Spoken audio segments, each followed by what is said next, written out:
It's the day after Thanksgiving and we've decided to take a trip to the coast. Now it's going to be cold and wet, so can we make a 232-mile trip in a long-range, rear-wheel drive Tesla Model 3 without any supercharging stops? Well, I'm Frugal Tesla Guy, and I'm going to put that question to the test.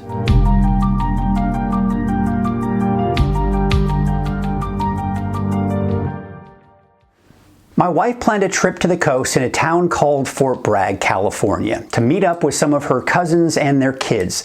Now, it's just over 230 miles from home, so one would think that a long-range, rear-wheel drive with a 310-mile range should be able to make it without any supercharging stops. However, as anyone who follows Tesla or electric car technology in general, most people understand that the battery doesn't perform as well during the cold winter months. The colder it gets, the less efficient the battery becomes.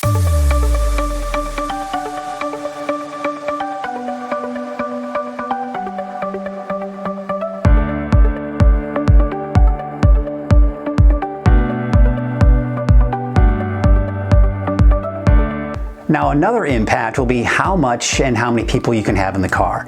Now, there are 4 of us, and we utilize the extra space in the front and the trunk.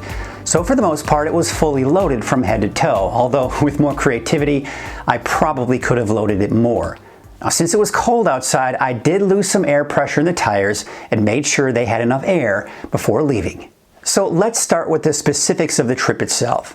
From our house in Redding, California to the Beachcomber Motel in Fort Bragg, California, it's a total of 233 miles with 3 superchargers along the way. One is 30 miles away from home in Red Bluff, another about 50 miles away in Corning, and just slightly off-path, Ukiah at 188 miles from home. Now, the Red Bluff supercharger just opened for business a few days ago, but went offline within a day or two. However, once it does come back online, it will help relieve some of the pressure on the Corning supercharger that can be overloaded at times. Now, having been on many road trips in this car, I know what it's capable of in all weather conditions and knew that it wasn't going to make it all of the way to Fort Bragg without stopping for a quick charge along the way. So I decided to route the car to the Ukiah supercharger, which, as I mentioned earlier, is 188 miles away. Now, we didn't have a 100% charge because I had to go to work early in the morning, and since we only had about an hour before hitting the road after I got back home from work, we had about 285 miles in the battery. Now, according to the trip planner in the car, we would arrive at the Ukiah supercharger with 18% left in the battery. Now, typically that will vary depending on temperature and road conditions and how fast you're driving. At one point, I had gone up to 20% upon arrival. Now, the halfway point for us is in Williams. As we get off I-5 and make our way onto Highway 20 West, this is where you'll find a hometown family establishment called Granzella's, where they have clean bathrooms and the option for a made-to-order sandwich, or if you prefer, you can sit down for a meal. Now, a supercharger is almost online here and will be a great place for us to top off, since we typically stop here most of the time when we pass through, either on I-5 or in this case, on our way to the coast. But it's not online just yet and will most likely be ready before our next trip.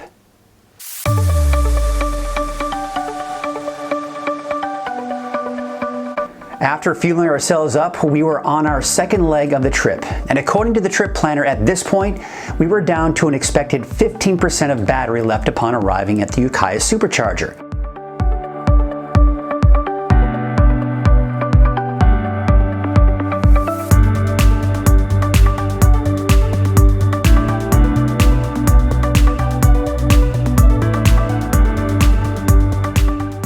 Once we arrived, we still had 16%.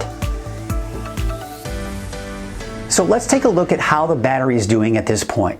Now, we left with about 285 miles of estimated range in the battery. With just over 230 miles for the entire road trip, I decided to navigate to the Ukiah supercharger 188 miles away. Now, with 16% left in the battery once we arrived in the Ukiah, that put the estimated range at about 49 miles. Now, starting with 285 estimated range, theoretically, we would have just under 100 miles left of the battery at this point, making the estimation off by about 50 miles. However, upon closer analysis, the trip planner estimated that we would have 18% of our battery left upon arriving in Ukiah, which would put the estimated miles at 56. meaning the calculation was only off by 2% or 7 miles. Now the beauty is the car continues to make adjustments to the percent of battery upon arrival the entire way, allowing you to make adjustments either to your driving habits or stopping to charge sooner or later, depending on the estimation. Although the Ukiah supercharger is about 7 miles off route, we were able to kill 2 birds with 1 stone and actually met up with a friend for some coffee and pastries a few blocks away from the supercharger. Now we actually only needed to plug for about 15 minutes, but stayed longer to visit with our friend and ended up charging to 98%.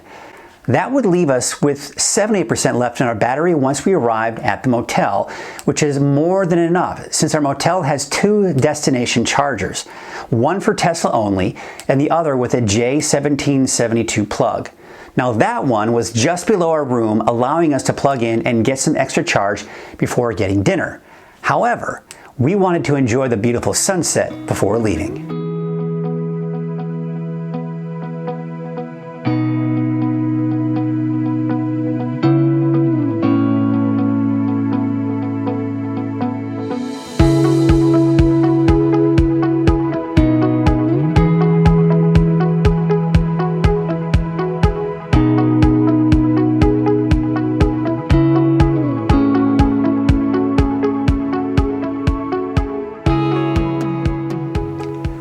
After dinner, we arrived back at the motel with just under 80% charge and decided to park in a regular spot to leave the charging station available for anyone who may need to charge, only to wake up to the station getting iced.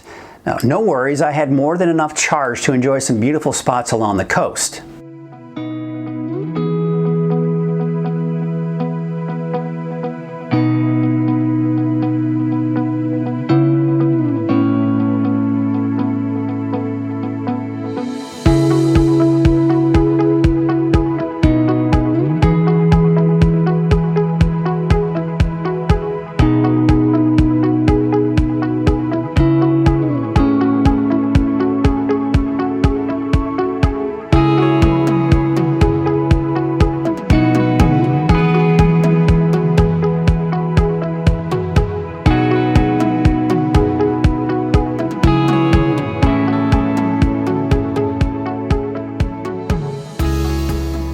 Later in the day, we ended up in downtown Fort Bragg to do a little shopping. Now, parking was scarce, but I did find 2 spots with charging. Now, I was only a block away from the shopping hub, and it's always nice to have the car charging while it's parked, especially while on vacation. Now, it was with ChargePoint, and it did cost me a little over $1.50, not bad for 41 miles of extra charge. After a long day of visiting sites and shopping, we had dinner and ended up at the motel with an open charging spot, partly due to the fact that I did put a cone in that spot, but open nonetheless. Now after waking up, I timed it out just right so we would have close to 100% in the battery when we departed for home. Now we ended up making one last stop on the coast before heading back home, leaving us with just under 100% charge.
It was a little cooler and raining most of the way, which did have an impact on our range. Now I had the Corning supercharger as our first stop, and we started with an estimated 18% of battery upon arrival. But at one point, it did drop to 11% due to the uphill and windy roads we started on. Now it leveled out and we were back to 18% at our first stop for a restroom break, and snacks of course. By now, we've used 58% of the battery and had more than enough to get to Corning. Now, when we arrived at Corning, we had the estimated 18%, giving us just over 55 estimated miles in the battery. Now, we were all anxious to get home, so I plugged in for just 10 minutes, and although the car wanted 10 more minutes, I unplugged anyway and headed home. Now, this is something I don't recommend for those of you who are new to electric cars. As I mentioned earlier, since I've been on enough road trips during all seasons, I know what my car is capable of, and only had 9 miles left in the battery once we pulled into the garage. Now, it was a close call, but knew we would make it home okay. So there it is, another road trip in the books. Now, one of the things I learned from this road trip is that I'm now at a point where I don't worry at all about the range of the car. I've made enough trips with this car to know exactly what it's capable of. I've also become more aware of where destination chargers are, especially if I'm nowhere near a supercharger. Having the option to charge at a motel or a shopping area while the car is parked is a great way of making sure you have enough charge to get around town or any other place you're visiting. It is a must, especially if the nearest supercharger is over 50 miles away. Now, the cool thing is the fact that a supercharger is planned to be put up just 10 miles away from Fort Bragg in Mendocino. It's the ever-growing Tesla supercharging network that will make all Tesla owners, new and old, more comfortable with road trips, no matter where they end up. Well, thank you all so much for watching, and if you enjoyed this video, be sure to give it a thumbs up, and if you haven't done so already, you can help support this channel by clicking the subscribe button. Well, as usual, until my next video, stay positively charged.